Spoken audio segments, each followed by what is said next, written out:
അപ്പോൾ ഇനി വരും ദിവസങ്ങളിൽ നമ്മൾ കാര്യങ്ങളൊക്കെ ഒന്നുകൂടെ ഒന്ന് മുറുക്കെ പിടിക്കണം. ഞാൻ ആലോചിച്ചിരിക്കുകയാണ് മുറുക്ക് പിടിക്കണോ വേണ്ടേ ഒന്ന്. മുറുക്കിൽ പിടിക്കണോ വേണ്ടേ ഒന്ന്. എടാ ആ മുറുക്കിന്റെ കാര്യമല്ലടാ പറഞ്ഞത്. മുറുക്ക പിടിക്കണോന്ന് എന്നുവെച്ചാൽ കാര്യങ്ങളൊന്ന് സജ്ജമാക്കണോന്ന്. അതിന് സജ്ജമാക്കിക്കോളാം. ബാബുക്കുട്ട ഇരിക്കേ. വേണ്ട, ഞാനിവിടെ നിന്നോളാം. ആച്ചപ്പം കഴി. പിന്നെ നമ്മൾ ബുക്ക് ചെയ്തേക്കണം മതിൽ അവന്മാർ ആ ആൾക്കാരെ പോയി കണ്ട് സ്വാധീനിക്കുന്നുണ്ട് എന്ന് നമുക്ക് പുറത്തുനിന്ന് അറിയാൻ കഴിഞ്ഞു. അല്ലേ അത് മാത്രമല്ല നമ്മൾ ബുക്ക് ചെയ്യുന്ന മതിൽ അമ്പിളിക്കുട്ടന്റെ ടീമുകൾ വന്ന് ബുക്കിൽ അടിച്ചിരിക്കുന്നത്. അതെങ്ങനെ ശരിയാവും? അല്ല അത് 1-2 മതിലിൽ നമ്മൾ പകുതിയായിട്ടാണ് ഈ ഉടമസ്ഥർ തന്നേക്കുന്നത്. ആണോ? പകുതി അവരും എഴുതിക്കോട്ടെ, പകുതി നമ്മളെ രണ്ടുപേരും പിണക്കാൻ പറ്റില്ല എന്ന് പറഞ്ഞിട്ട് അങ്ങനെ ഒരു ഇതുണ്ട്. പക്ഷേ അപ്പോൾ അവിടെ ചെയ്യാനുള്ളത് നമ്മൾ എഴുതുന്നത് ഭയങ്കര ജനം നമ്മളെ എഴുതിക്കുന്നത് വേണം ശ്രദ്ധിക്കാൻ കേട്ടോ. നമ്മളെ സ്ഥാനാർത്ഥി, നമ്മുടെ ചിഹ്നവും അതൊക്കെ വേണം ശ്രദ്ധിക്കാനുള്ളത്. അങ്ങനെ നോക്കണം. എടുക്ക്. മതിലൊക്കെ കിട്ടിയോ? മതിൽ കെട്ടിയോ? എവിടെ മതിൽ കെട്ടാൻ? അല്ല കിട്ടിയോന്ന്. എന്തിന്? അല്ല നിങ്ങളുടെ പാർട്ടിയുടെ നമ്മള് ഇപ്രാവശ്യത്തെ ഇലക്ഷന് മതിലെഴുത്തില്ല, പോസ്റ്റർ ഒട്ടിക്കലില്ല, അങ്ങനെയുള്ള പരിപാടികളൊന്നുമില്ല. അല്ല മതിലെന്നൊക്കെ പറഞ്ഞിട്ടല്ല. മതിൽ അത് ഞാൻ മതിലുകൾ സിനിമയുടെ ഒരു കഥ പറഞ്ഞുകൊണ്ടിരിക്കുവായിരുന്നു. പരിപ്പ് വേവിക്കാൻ വെച്ചേക്ക, വെന്തിട്ടില്ല. വെന്തിട്ട് നമുക്ക് തരാം കേട്ടോ.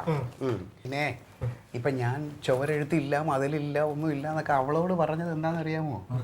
അവൾക്ക് മറ്റേ പാർട്ടിയോടാണ് അനുഭാവം. ഒരു കാര്യം എനിക്ക് ഇപ്പോൾ വിശ്വാസമായി, രാഷ്ട്രീയത്തിൽ സ്വന്തം തന്തയെ പോലും വിശ്വസിക്കരുതെന്നുള്ളത് മാത്രമല്ല ഭാര്യയെ പോലും വിശ്വസിക്കരുതെന്നാണ്. അപ്പം നമ്മൾ ചെയ്യാനുള്ളത് കംപ്ലീറ്റ് മതിലുകളും നമ്മളങ്ങോട്ട് ആക്രമിക്കണം. അവന്മാർ ഒട്ടിച്ചിട്ടുണ്ടെങ്കിൽ അതിനെയൊക്കെ വലിച്ചു കയറിയിട്ട് നമ്മളതങ്ങോട്ട് ഒട്ടിക്കുക. ഒരു കുറവും വരുത്തരുത്. പിന്നെ നമ്മുടെ സ്ഥാനാർത്ഥിയുടെ പേര് പറഞ്ഞിട്ടേ. ഓ ഇത് പറഞ്ഞു കഴിയുമ്പോഴത്തേക്ക് ഇലക്ഷൻ കഴിയുക. പച്ചക്കുളം പാസു.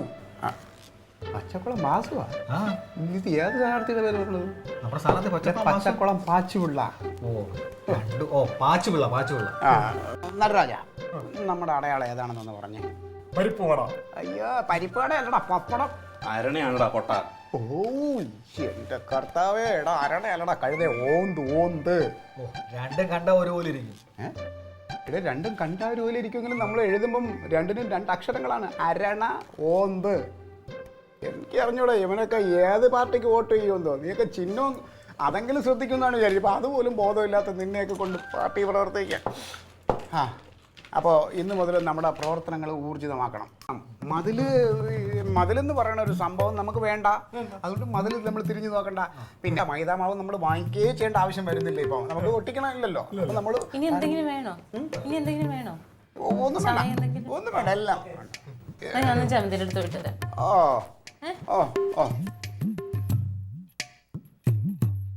നമ്മളെ നീക്കുപോക്ക് അറിയാൻ വേണ്ടിട്ട് വന്നതാണ് അവളെ. എന്റെ ഭാര്യയല്ലേ, എനിക്ക് അറിഞ്ഞൂടെ. 10-15 കൊല്ലം കൊണ്ട് ഞാൻ കാണണല്ലേ അവളെ.